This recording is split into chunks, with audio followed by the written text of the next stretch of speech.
최근 북한 관련 이슈를 살펴보는 통화라 한반도. 고려대학교 아세아문제연구소 남강규 교수님과 함께합니다. 교수님 안녕하십니까? 네, 안녕하세요. 네, 지난주부터 계속해서 미사일 발사 조짐이 보이고 있는데요. 국제사회에 통보했다고요? 네, 그렇습니다. 지난주에 이제 일본이 이제 언론을 통해 가지고 북한이 장거리 미사일을 발사할 수도 있다라는 보도가 나왔는데요. 북한이 공식적으로 이제 확인을 했습니다. 이제 네. 장거리 미사일 발사는 아니고 인공위성이라고 이렇게 주장을 하고 있는데요. 네네. 그래가지고 이제 공식적으로 오는 이제 8일부터 25일 사이에 또 시간적으로는 이제 오전 7시부터 12시 사이에 네네. 발사할 계획이다라고 이제 구체적으로 국제해사기구가 이제 그런 인공위성이나 이런 부분에서 관리하는 유엔 산하 기구거든요. 여기다 이렇게 통보를 했기 때문에 사실상 이제 북한의 장거리 미사일 발사, 물론 이제 북한에서는 인공위성이라고 주장을 하고 있지만은 이제 확실히 되어진 걸로 보여집니다. 네네. 그리고 이전에 이제 12년이죠. 2012년도 12월 달에 네. 북한이 당시에도 이제 인공위성을 이제 발사하겠다라고 하면서 사전 통보한 적이 있는데 이번에도 일단 이제 공식적으로 통보를 했기 때문에 네. 이제 시간만 일자만 남은 걸로 볼 수가 있겠습니다. 네. 그런데 통보를 하든 안 하든 네. 지난 4차 핵실험 때 보니까 불시에도 하기도 하고 그러는데요. 사실 통보를 하든 안 하든 그 시기, 계속 핵실험 시기는 아주 넓게 봐야 되지 않겠습니까? 일단 이제 북한이 이제 인공위성이라고 주장하는 네. 장거리 미사일이죠, 사실상. 미사일 발사 시기는 일단은 8일부터 25일 사이라고 하니까 지금 그 사이에 우리가 생각해 볼 수 있는 예상할 수 있는 시기는 역시 이제 2월 16일이 김정일의 생일이기 때문에 그 시기를 좀 앞두고 지금 발사할 가능성을 일단 볼 수가 있겠고요. 네네. 그리고 또 하나 이제 북한이 지금 이제 1월 달에 그 4차 핵실험을 하고 난 다음에 지금 아주 더 강하게 국제사회를 완전히 무시하고 지금 이제 이런 행동을 하게 되는데 그래서 일단 김정일 생일 시기를 우선적으로 우리가 좀 발사 시기를 좀 예정할 수가 있겠고 네. 그게 만약에 지나간다 그러면은 이제 우리가 2월 하순에 한미 연합 훈련이 또 시작되거든요. 그 시기에 이제 또 미국을 타깃으로 해가지고 또 한미 연합 훈련을 명부로 해가지고 또 인공위성을 발사할 가능성이 있지만 그러나 지금은 이제 북한은 인공위성이라고 주장하기 때문에 네네. 여기 어떤 정치적이나 군사적인 의미를 담지 않을 거예요. 어디까지나 자신들이 어떤 그 우주 개발권에 대한 어떤 자주권이라는 차원에서 했기 때문에 표현상으로는 아마 정치 군사적인 의미를 담지 않고 이렇게 발사할 가능성이 높습니다. 네. 자신들은 인공위성이라고 주장하고 있지만 그걸 믿는 국제사회는 없겠죠, 아마 또. 그래서 국제사회가 지금 대북 제재를 해야 된다고 한 목소리를 높이고 있고요. 또 예. 최근에 중국 특사가 북한을 방문했다고 하는데 좀 말씀해 주시죠. 예, 그렇습니다. 지금 이제 우다웨이 중국의 육자회담 대표, 수석 대표가 지금 이제 북한을 방문했는데 방문했음에도 네. 불구하고 북한이 공식적으로 인공위성을 발사한다고 했기 때문에 중국으로서는 어찌 보게 되면은 우다웨이로서는 상당히 좀 뭔가 좀 당혹스러운 그런 그렇겠죠. 상황이죠. 지금 네. 이제 중국이 우다웨이가 북한을 방문한 것은 북한이 주장하는 인공위성이든 뭐든 간에 그런 장거리 발사체를 발사하지 말라라고 하는 어떤 그런 내용을 갖고 갔을 가능성이 높은데 네. 면전에다 대고 인공위성을 발사한다라고 구체적으로 이렇게 통보를 했기 때문에 중국으로서는 상당히 좀 모양새가 좀 우스운 그런 모양새가 된 것이고요. 또 하나 이제 이것이 인공위성이든 뭐든 간에 지금 북한은 이제 유엔에 의해 가지고 탄도 어떤 원리를 이용한 그 추진체, 발사체 발사는 다 이게 지금 금지되어 있습니다. 그렇기 때문에 북한이 인공위성을 설사 발사한다고 하더라도 역시 이제 국제사회 UNSA의 추가적인 제재. 물론 이제 지금 이제 4차 핵실험 이후에 제재가 논의되고 있지만은 여기에 이제 만약에 북한이 추진체를 발사하게 되면은 더 강화되어진 제재 내용이 이제 포함되어질 수밖에 없죠. 네네. 과거의 경험으로 봤을 때 핵실험 있을 때마다 국제사회가 이렇게 공분하고 또 방문하고 어떤 제재를 가해 왔을 때 북한은 일관성 있게 자기들의 어떤 외교 정책을 펼쳤는데요. 이번에는 어땠습니까?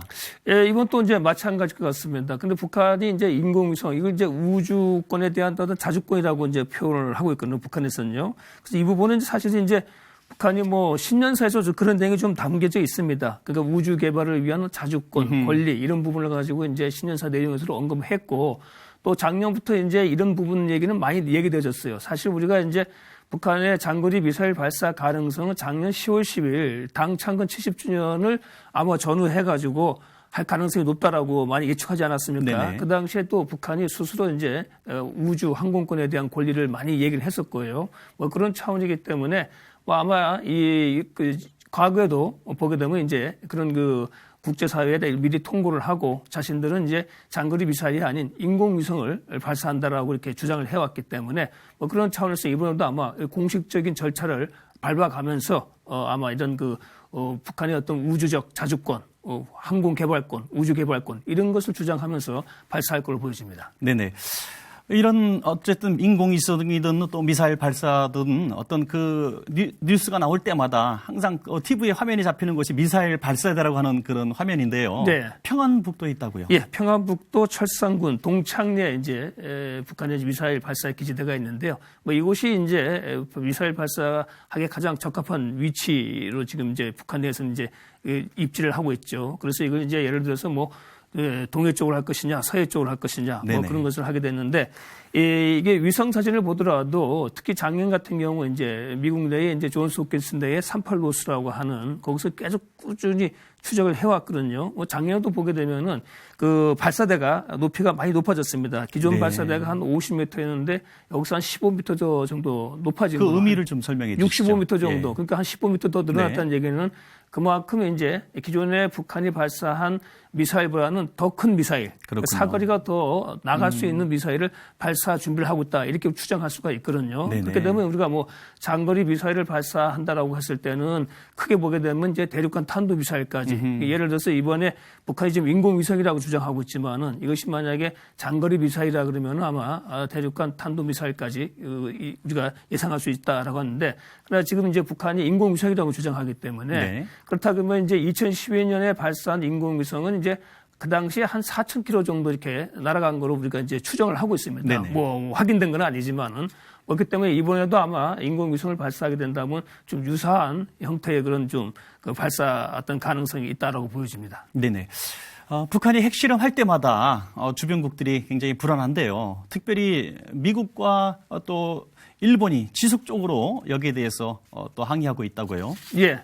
뭐 일본 같은 경우는 아자 북한의 그 미사일 발사에 대해서 가장 예민하게 반응하는 국가인데요. 일본 정부 또 이번에 그 북한의 미사일 발사, 뭐 또 이런 추진체 발사 가능성이 이제 일본 내에서 먼저 정부 당국자를 통해 가지고 언론에 먼저 얘기가 되지 않았습니까? 그런 만큼 이제 일본이 상당히 예민한데 현재 그 일본 정부가 만약에 북한이 어떤 미사일 발사에 대비해 가지고 패트리어트를 이제 배치해 놓고 있습니다. 네. 이 유사시는 만약 경우 이제 뭐 요격도 하겠다라고 하는 그런 의지를 보여주고 있는데 그 외에도 이제 뭐 조기 경보 시스템을 가동해가지고 북한의 어떤 그런 추진체 발사를 시점을 미리 이제 파악하려고 하는 또 미국도 지금 마찬가지예요. 우리 좀 국방부도 마찬가지고 이제 조기 시스템을 가지고 지금 풀 가동하고 있고요.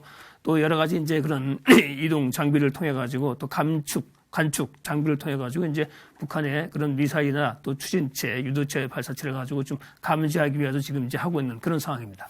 지금 이런 상황들이 계속 지속될 텐데요.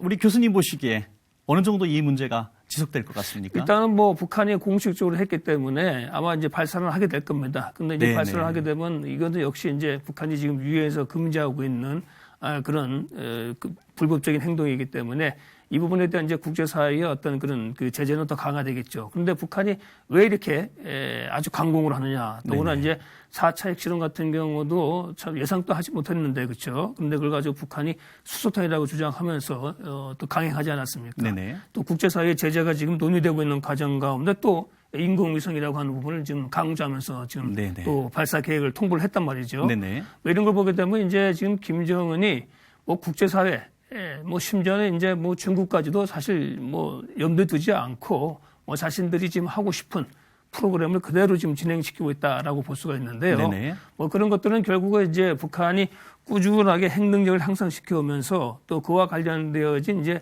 미사일 발사 능력을 계속 향상시켜 오지 않았습니까? 네네. 뭐 그런 연장선에서 이번에도 일단 그런 그 북한이 4차 핵실험을 했기 때문에 그것에 상응한 미사일 추진체의 어떤 그 성능을 향상시키기 위한 시험으로 이렇게 해석되어질 수가 있겠고 또 하나 이제 김정은이 이제 역시 자신의 어떤 그런 그 업적이죠. 또 오늘 뭐 당대회도 이제 7차 당대회도 준비하고 있는 상황 속에서 이와 같이 그 뭐 4차 핵실험이나 또 북한이 인공위성이라고 주장하는 장거리 추진체를 가지고 발사함으로써 김정은의 어떤 지도력, 업적을 네네. 가지고 북한 주민들에게 각인시킴으로써 이제 내부 결속을 또 도모하게 나가겠다. 또 하나 이런 걸 통해 가지고 이제 그대로 우리가 가까운 국가라고 할 수 있는 중국조차도 북한에 대해서는 이제 어떻게 할 수가 없다. 네네. 그런 것 같아요. 그런 말로 북한 논리로 얘기하게 되면 이제 북한이 그야말로 지구상에서 가장 강한 뭐 그런 국가라. 물론 북한 내부의 어떤 그런 선전 소재지만은 그런 의미로 나가기 때문에 어떻게 이게 과연 이렇게 가서 북한 체제가 과연 이게 또 김정은 정권이 유지되어질 수 있을까? 그렇다고 가지고 국제사회가 뭐 북한이 원하는 대로 모두가 굴복해가지고 북한을 뭐 핵국가로 인정해준다거나 북한이 요구하는 사항을 들어줄 리는 만무하거든요. 네, 그럴 일도 없죠. 예, 결국은 이제 네. 국제사회 고립만 더 가중시키고 뭐 북한 내에서는 뭐 이것이 김정은의 권력을 강화시키는데 하나의 선전거리는 될 수 있을지 모르지만 그 이상의 의미는 없습니다. 실제 네네. 북한 주민들에게 뭐 이게 인공위성이든 뭐든 이게 북한 주민들에게 구체적으로 어떤 이익을 가져다 줄 수 있습니까? 지금 무엇보다도 북한 주민들의 어떤 생계, 생활, 또 경제를 향상시켜야 되는데 뭐 이런 행동은 결국은 북한의 어떤 그런 북한 주민들 경제 김정은이 항상 강조했었던 이런 부분과는 반대되는 대치되는 행동이기 때문에 결국은 장기적으로 보게 되면 이제 북한 체제 아니면 김정은 권력이 어떤 약화를 초래할 수밖에 없는 것이죠. 핵이와 네. 미사일로 권력이 강화되어지고 체제가 강화되어진다라고 생각하는 것은 망상이죠. 네, 그렇죠. 정말 북한이 좀 우리 백성들을 위해서 좀 경제 정치 좀 바르게 했으면 좋겠고 이번 설 연휴 기간이라도 정말 우리 남북한 백성들이 편안하게 좀 지냈으면 좋겠습니다. 예, 그런 상황인데 이제 문제는 이제 북한이 이렇게 나가는데 네네. 국제사회가 너무나 지금 좀 정치적인 어떤 그 이익 때문에 제대로 된 그 대응을 못 하고 있다. 네네. 특히 이 부분에 있어서는 역시 중국의 또 러시아 뭐 이런 국가들이 좀 더 세계 평화 이게 우리가 유엔이라고 했으면 또 유엔 상임이사국이라고 할 수 있으면 정말 국제 평화, 세계 평화를 책임지는 가장 책임 있는 국가들 아닙니까? 네. 뭐 이런 국가들이 좀 더 좀 평화에 대한 의지, 또 국제사회의 어떤 염원을 좀 담고 책임 있는 행동을 하기를 좀 기대해 봅니다. 네네. 오늘 순서 여기까지 마치겠습니다. 고맙습니다. 예, 고맙습니다.